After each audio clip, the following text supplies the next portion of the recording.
Ask you this. Comfort zone. A lot of times people are content with their comfort zone, may I say, and then some people need to get out their comfort zone, meaning they can do more. So, have you ever found yourself sitting there marinating in your comfort zone? And if so, at one point were you like, okay, T, it's time to do something. I know I could be doing more. I know I could be doing better. Like, I need to get it together.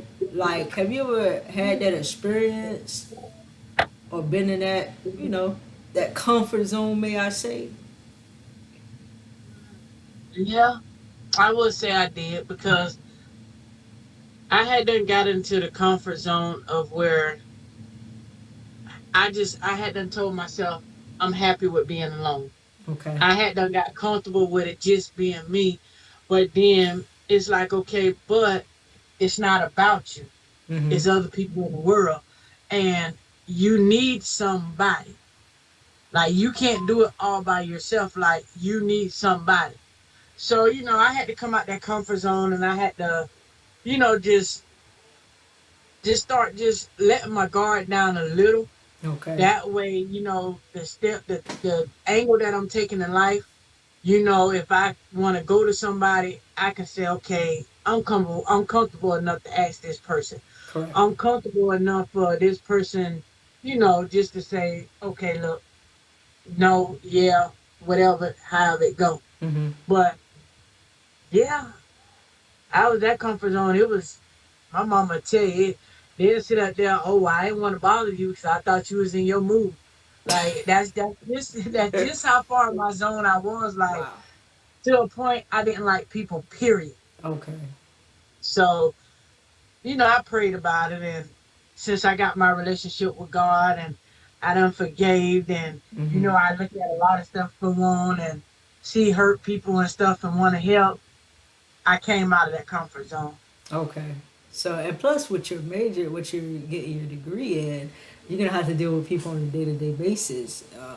So, let me ask you this. This is a little off, but being that I always ask psychologists, people, or have that thought, like, how are you gonna be able to separate, not getting so to the point where you take on their problems with you or think too deeply in their problems, if that makes sense. Does that make sense?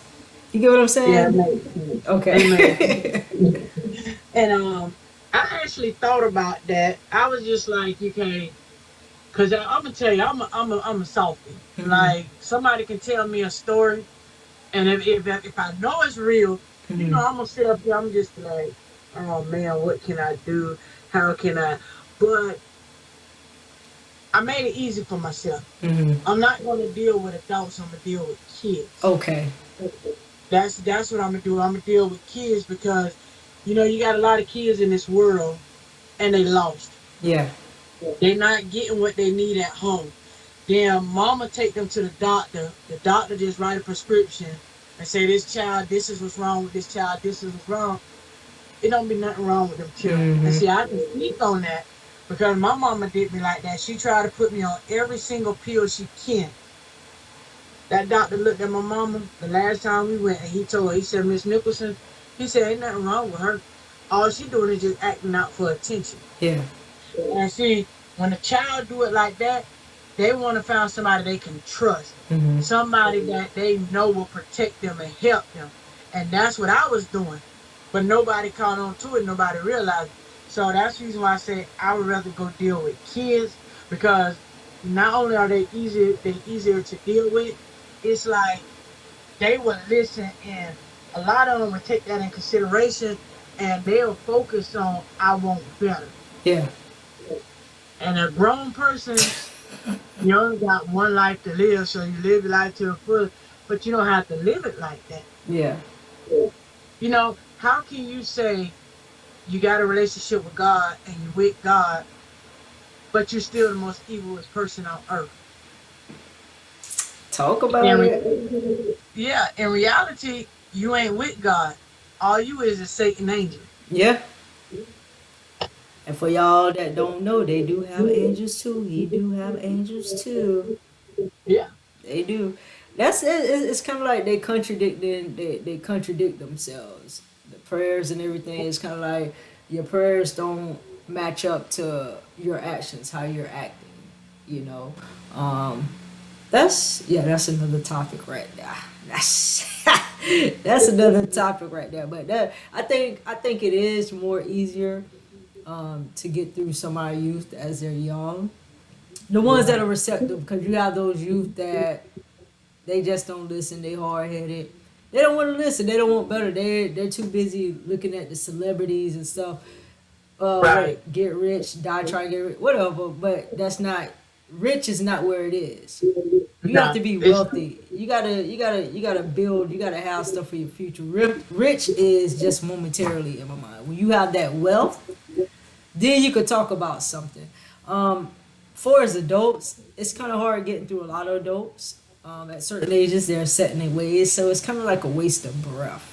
They have that's to right. really want to change themselves, so you really can't force it upon them. It'd be kind of like you're just taking money from them just to sit there and listen to them talk with no Right. real growth or anything. So yeah, I think the youth is the best way to go to kind of snatch them up before society actually gets to them.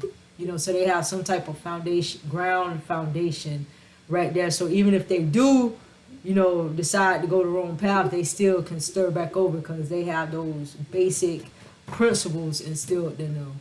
You know, so and they should want to do better. So yeah. Okay. Yeah.